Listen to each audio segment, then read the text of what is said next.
going back. Yeah. Awesome. Nick with Brooklyn Downtown Star, do you want to start us off? Yeah, sure. Hey guys, thanks for taking the time. Tough one, obviously, but I want to ask, because it looked like you made some adjustments coming out in the second half, so I have kind of a two-part question. How do you feel you started the match? And then what adjustments did you make to come out with such a strong showing in the second half? Anyone, feel free if there's, well, I can ask Emma about our goal after, so maybe I'll go to you guys. Oh, I can start.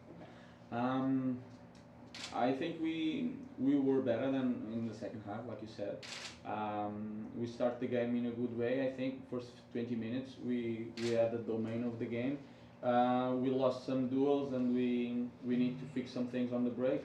But the things that I changed, just small things, just try to get some passes and try to be more efficient in doing our idea. And I think we were so much better in the second half, and it's what it is, it's football. There you go again. Yeah. Emma, congratulations on the goal. thank you. Can you take us through that sequence? What did you see? What did you feel? How did the ball come to you? And Yeah, I just think as a team we've been talking about being a lot more aggressive and trying to create more opportunities by having a more aggressive mindset. So got a good ball in good space, saw a chance and took it. I was behind the goal, and when you hit it, I said, "It's going in." Thank you. I had that feeling with Spokane too. I was behind her, and I looked the shot and I said, "Whoa." You're right. I know. At least it wasn't a cheap goal. You know, if it had to happen in that brutal time. But and then last question, I'll let the guys speak. Is there anything specific? I know it's just minutes after the game, but anything you know you're looking to work on after this match? Takeaways? Annie, you. I can go. Yeah, I think we've talked about this from the beginning of preseason. We're really looking to focus on the way that we want to play, and every week is a learning opportunity. So we take a little bit from what we wanted to do in the Dallas game, and we make that a little bit better. And I think that's going to be the story continuing on to the rest. And so we're really just looking to play our game. Yes, we're disappointed in the results. Nobody wants to give away a goal in the 92nd minute. Those are things we can work on. But I think at the end of the day, we can take our improvements that we made from the Dallas game. We can be happy with those, and we can continue on like our journey, because this is really our journey, our process. And Tomás has really talked a lot about looking at the game for the way that we played, not necessarily the results. Thanks. Thanks, Nick. Joe with the W. Nothing. John Lupo. All right, Tomás, Brienne has been really impressive in her 3 matches so far. She made some 2 terrific saves tonight. Can you just talk about, for a young goalkeeper who's never been through this before, her composure, how strong she is commanding, when she gets the ball, and just her athleticism, just the way she's been playing overall, especially tonight where she made a couple of really nice saves. Can you just talk about that?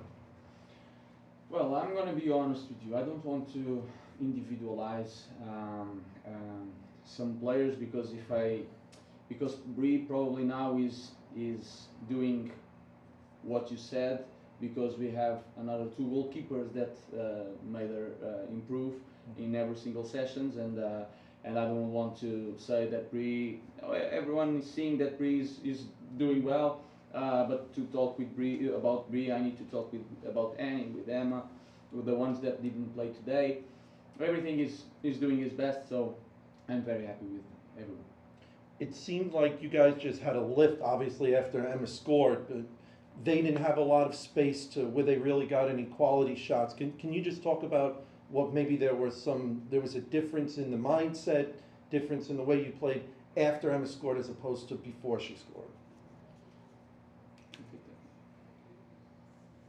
Yeah, I think that, of course, when you have the lead in a game, you want to protect it, and you can taste the win, you can taste the 3 points. So it's encouraging, it's motivating, and we, of course, want to win. Who doesn't? And so we wanted to protect that, and I think that was our number 1 thing on our mind, and we have to figure out, it's going to be a learning opportunity for us, how to maintain the 3 points through stoppage time.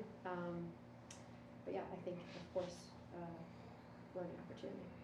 And just one more, it's a quick turnaround Saturday in Lexington and then go to DC 4 days after that. So What do you think will be some of the keys to recovering and then going out on the road, just taking the positives from this match and applying that against a tough Lexington team, and then just wanting to go there and get the 3 points after a match like this? I think it's our life. Now I think they need a break. They need to breathe.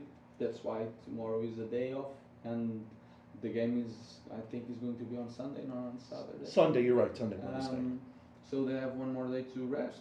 And football has a very cool thing that sometimes we don't have in life. That we have a new life. Every single next game we have that, and so we will have that again on Sunday, and we'll see what we can do. Thank you, guys. Yep, thanks, John. Tyrese with Game on Wheels. Annie, I wanted to ask, because we're not in the training ground, we don't see you guys behind the scenes. From your perspective, since you got here, how has the bonding aspect been for the players? Like, with every win, every draw, every loss, are you ladies coming more together as a unit?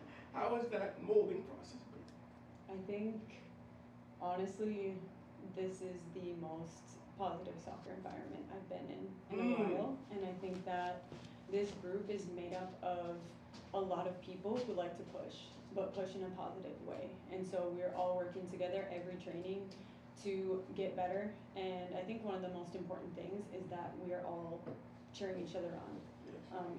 That's how it looks in trainings, that's how it looks in games, and I think that you can feel that from us. We're a team that's not afraid of any adversity, and in those things we like to come together. Like after the result in Dallas, it wasn't what we want, we came together, we talk about what's next, and then we come here. Obviously the result's a tie, it's not a loss, but we come together after this, and I think that is a lot to be said about a group like ours, is that we stay together. Do you guys hold each other accountable in the locker room? Are you guys, owning up to, I didn't make that pass, or I could have, shifted a little bit more? Like, what is the accountability factor within the team? Yeah, I think I can take this one too. Sure. Okay. I think that that's the reality of being a professional, is that yes, we are all friends, we're all community, but the thing about perfecting your craft is that you have to be accountable with yourself, you have to be accountable with your teammates, and so I feel like we find a way to do that in a way that brings us forward, but absolutely it's part of being a professional. Emma,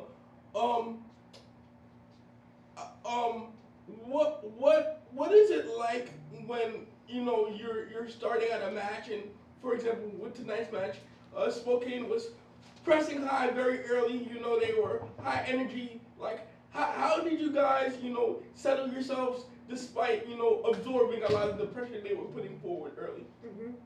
I mean, I think it's something we trained for and we prepared for.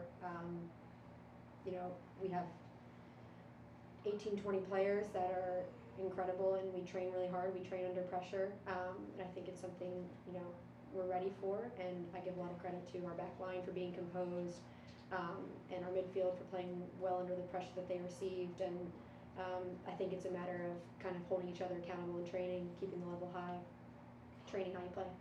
How do you guys keep that level of internal grit and intensity high at all times? Because you guys were diving for balls, you guys were trying to make tackles, people were coming to help. What is it like to feel so supported in tight games like this? I mean, it's a contagious energy I think we have. One of our core identities as a team, core words, is grit, and I think all of us feel that, and we're passionate about the team, passionate about the person you're fighting next to, and you'll do everything you can for that person because you care about them on and off the field. And yeah, once it's kind of like you're on a high-speed train, you can't really jump off of it. We've got the momentum together, we stay together. How much pride do you guys have, just coming into the locker room and seeing, that Brooklyn emblem on your chest, and knowing that you're not only representing a team, but a whole neighborhood and one of the best boroughs? I mean, it's an honor to be here, an honor to play for the neighborhood, for the city. I mean, I'm a local kid, and I've been dreaming of playing at home in front of family and friends for a city that I really love my whole life. So for me personally, it's wonderful, and what it represents in the club, it's really special. Coach, how proud are you of the effort that the ladies put forward today? Not only tonight, because one of the mistakes that sometimes the coaches and also the people around make, it's try to judge what we are doing by the results, and we are playing against a team that try to score, and we need to face that. I'm very proud of them. Even if they lose the game, I still proud of them, because I think we are all in the same page. I think we have been doing an amazing job since from the day one, and we need to keep all together, even if the result today was not great. But I'm very happy with them. That's all I have time